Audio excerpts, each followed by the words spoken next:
किनका किनका दुगो हाथ छे, जिनका दुगो हाथ हो दोनों, जिनका एगो हो तेनो एगो उठैत नहीं, जिनका होबे नहीं करते उठेबे नहीं करते। सब आदमी छे गिराई हाथ परमात्मा ने सबों को दिए हैं, उसमें भी दो गो हाथ। सब आदमी दोनों हाथ से ताली बजाएंगे और आगे आगे हम ईश्वर के नाम को गाएंगे। आप सब भी पीछे पीछे ताली बजा के साथ देंगे ताकि आपकी भी हाजिरी वहां तक पहुंचे। ये निवेदन करते हुए सब आदमी मस्ती से कहेंगे कि जय जय रघुपति राघव राजा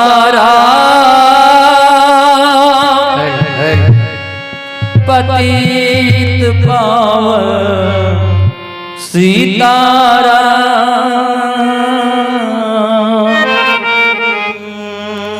जय जय रघुपति राघव राजा राम पतित पावन सीताराम।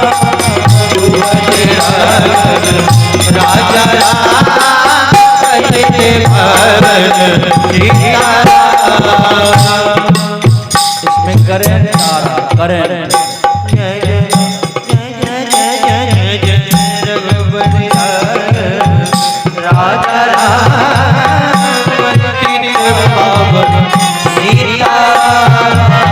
रघुपति राघव राजा राम पतित पावन सीताराम।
कभी गाए हैं कि भवसागर का रत्न वही है,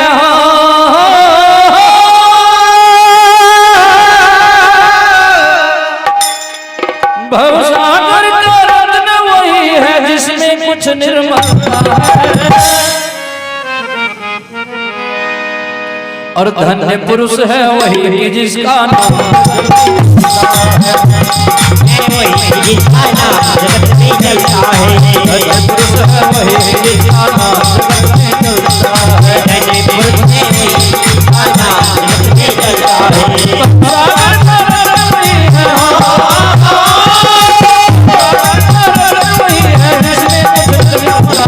धन्य पुरुष है वही जिसका नाम जगत में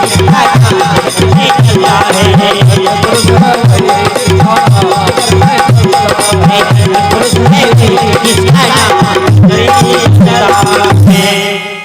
भव सागर का रत्न वही है जिसमें कुछ निर्मलता है, और धन्य पुरुष है वही जिसका नाम जगत में चलता है। ऐसे धर्मात्मा राजा की कथा आप सबों के बीच प्रस्तुत करो। कहानी है शुरुआत से जिस समय सृष्टि की रचना हुई, ब्रह्मा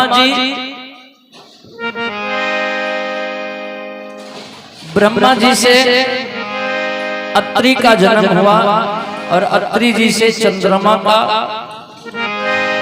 चंद्रमा से बुध हुए, और बुध से इलानंद पुरूरवा का जन्म हुआ,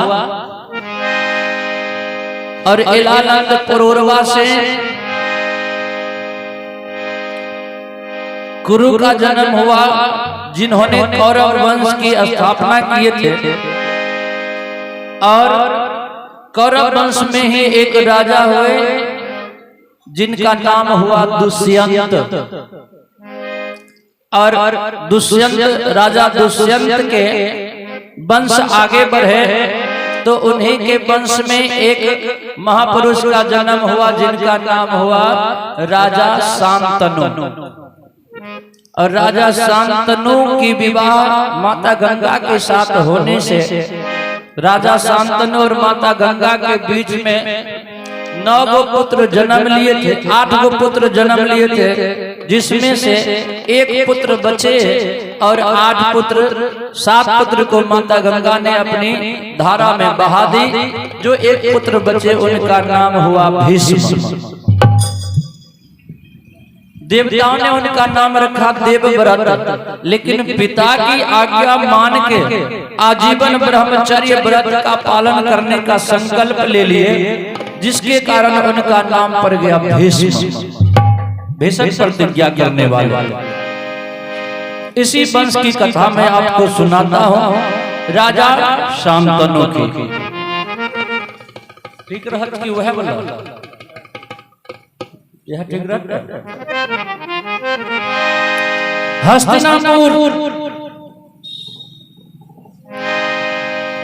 हस्तिनापुर के राजा का नाम है दुष्यंत। और राजा दुष्यंत ऐसे प्रतापी राजा हैं, ऐसे प्रतापी राजा हैं कि इनके प्रजाओं के बीच में राम राज्य स्थापित है। सारी प्रजा खुशहाल जीवन व्यतीत करती है। किन्हीं को किन्हीं से द्वेष नहीं है, किन्हीं को किन्हीं से दुश्मनी नहीं है, किन्हीं को किन्हीं से बैर नहीं है। सब एक दूसरे से सामंजस्य स्थापित करते हुए और सारी प्रजा सुखी संपन्न जीवन व्यतीत कर रहे हैं। मौसम इच्छा के अनुकूल परिवर्तित होते हैं, ऋतुएं इच्छा अनुसार परिवर्तित होते हैं। अभी हम आप जिस समय चाहेंगे धूप हो उस समय बारिश हो जाती है, और जिस समय चाहेंगे बारिश हो उस समय कड़ाके की धूप पड़ जाती है। इतने मेहनत से गेहूं लगाते हैं, और जब गेहूं पकता है काट के और ये दौनी करके घर ले आने की बारी आती है तो उस समय घमासान बारिश और आंधी तूफान आते हैं। इच्छा के अनुकूल कार्य नहीं होता है, लेकिन राजा दुष्यंत के राज्य में जिस समय राजा है दुष्यंत, उस समय मन के अनुकूल ऋतु परिवर्तन होते हैं। जब जरूरत हुई बारिश की तो इंद्र देवता घमासान बारिश करवाते हैं, और जब जरूरत हुई धूप की तो सूर्य देवता कड़ाके के धूप कर देते हैं। ऐसे प्रजा वाले, ऐसे प्रतापी राजा दुष्यंत के राज्य के सारी प्रजा का एक ही नारा है। सारी प्रजा हमेशा एक ही नारा लगाती है कि ज्योत से ज्योत जगाते चलो, ज्योत से ज्योत जगाते चलो, प्रेम की गंगा बहाते चलो, प्रेम की गंगा बहाते चलो, प्रेम की गंगा बहाते चलो, ज्योत जगाते चलो, ज्योत जगाते चलो, प्रेम की गंगा बहाते चलो, प्रेम की गंगा बहाते चलो।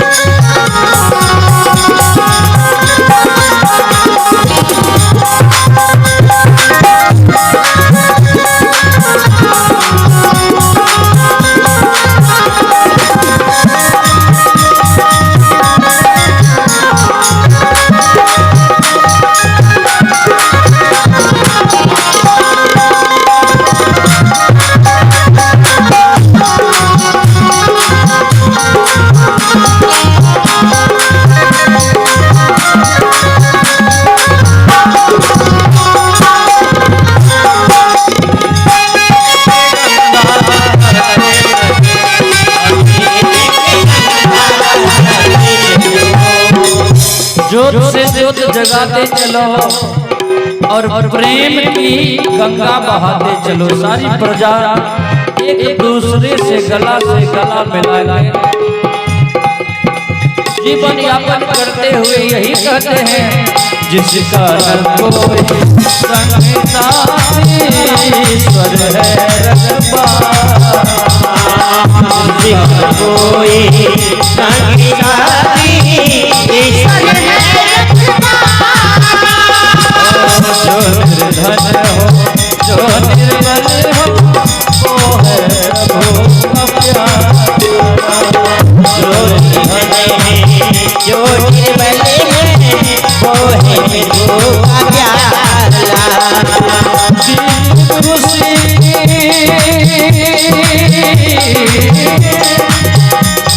खुशी जलाते चलो,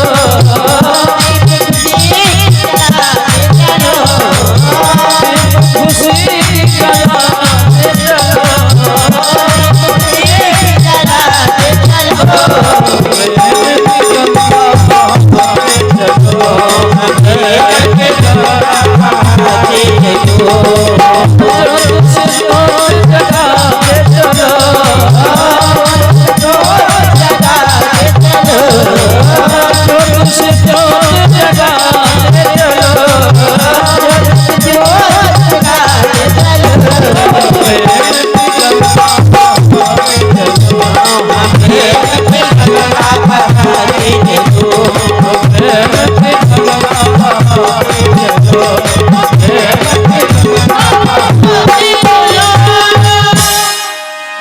सारी प्रजाओं में खुशहाली।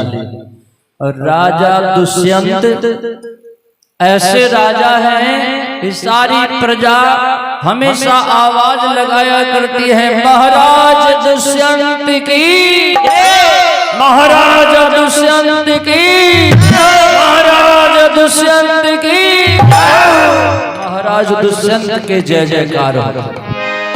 ऐसे प्रजा और ऐसे राजा हैं जो सारी प्रजा को अपना पुत्र और पुत्री के समान मानते हैं।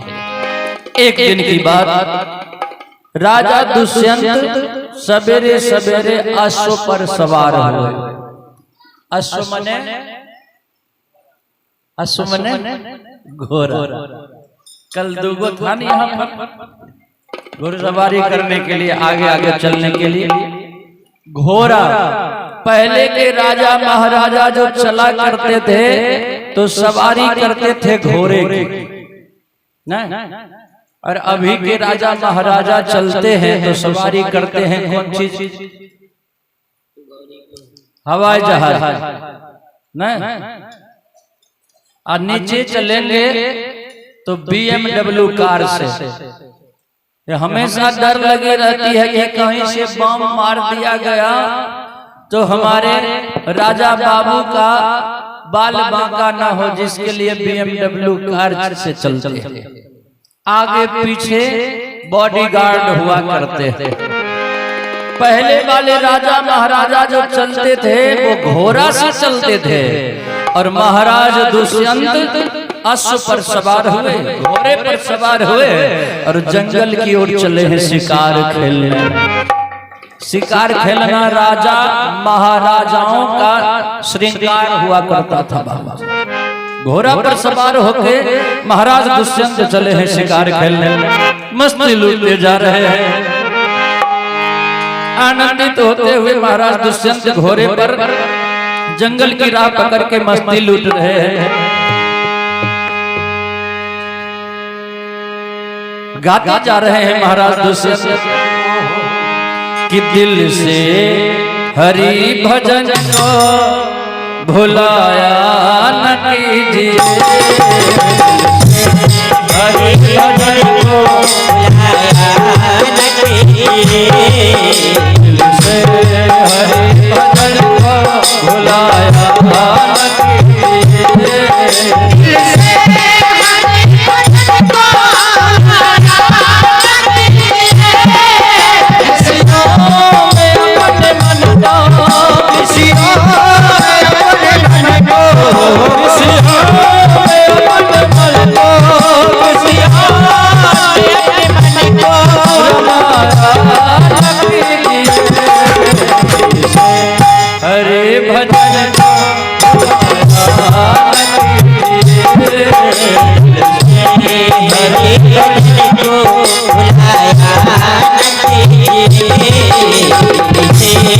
हरि भजन को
निवेदन हम आपसे करते जा रहे हैं महाराज दुष्यंत अश्व पर सवार हुए और जंगल की ओर भजन गाते हुए जो चले, चलते चलते चलते चलते मध्य जंगल में पहुंचे। शिकार नहीं मिला। अब शिकार नहीं मिला तो अश्व को एक वृक्ष के जड़ में बांध दिए, घोड़ा के रस्सी को एक पेड़ से लगा के बांध दिए और पैदल चलना शुरू किए। तो चलते चलते कुछ दूर आगे बढ़ने पर महाराज दुष्यंत को एक ऋषि की, संत की, महात्मा की कुटिया दिखाई दी। महात्मा की कुटिया जो देखे सोचे पास चलता हूं और यहाँ पर जल का प्रबंध होगा, जल पी लूंगा और महात्मा का भी दर्शन हो जाएगा, संत का आशीर्वाद ले लूंगा, अब पुनः वापस घर लौट जाऊंगा। ये भाव लिए हुए महाराज दुष्यंत ज्यों ही कुटिया के पास पहुंचे हैं तो क्या देखते, कुटिया के प्रमुख द्वार पर एगो बड़ी ही सुंदरी लावण्यमयी कन्या नवजुवती अपने गोद में खरगोश के एगो बच्चा को लेके दुलार कर रही है। महात्मा के कुटिया में लावण्यमयी कन्या नवजुवती अपनी गोदी में खरगोश के बच्चे को लेके दुलार जो कर रही थी। महाराज दुष्यंत समीप पहुंचे। समीप पहुंच के कहा, है देवी ये आश्रम किनका है? कन्या ने बताई कि बाबू ये आश्रम कण्व ऋषि का है। महर्षि कण्व का ये आश्रम है। ये राजा दुष्यंत कहे तो आप उनका कौन है और महर्षि कण्व कहाँ है? कन्या ने कही कि महाराज हे भद्रपुरुष, अभी महर्षि कुटिया में नहीं है, वो कहीं तीर्थ करने गए हुए हैं और मैं उनकी बेटी इस आश्रम की देखभाल कर रही हूँ। राजा दुष्यंत मन में सोचे कि कण्व ऋषि तो बाल ब्रह्मचारी हैं, उन्होंने जीवन में शादी नहीं की, विवाह नहीं किए, तो फिर ये महात्मा के कुटिया में इतनी सुंदरी कन्या कहां से आई? उसमें भी ये कह रही है कि पिता मैं उनकी बेटी हूं और वो हमारे पिता हैं, तीर्थ करने चले गए हैं। दुष्यंत, महाराज दुष्यंत मन में विचार कर ही रहे थे, तब तक में उस कन्या ने, सुंदरी ने कहिए बाबू मैं आपकी क्या सेवा कर सकती हूँ? महाराज दुष्यंत कहे मुझे जल पीना था। कही अभी मैं गई और अभी आपके लिए जल लेके आती हूँ, तब तक आप विराजिए। आसन दी, चटाई दी, महाराज बैठे और कन्या अंदर गई, कमंडल में जल भर के लाई, महाराज दुष्यंत को पिलाई। महाराज दुष्यंत जल को पिए। हमारे आपके दरवाजे पर भी अगर कोई अतिथि आ जाए तो अतिथि जो बिना बताए आ जाए तो कोशिश रखिए कि उनको भोजन करवा दे। 2 टुकड़ी रोटी भोजन करवा दे। अगर भोजन करवाने का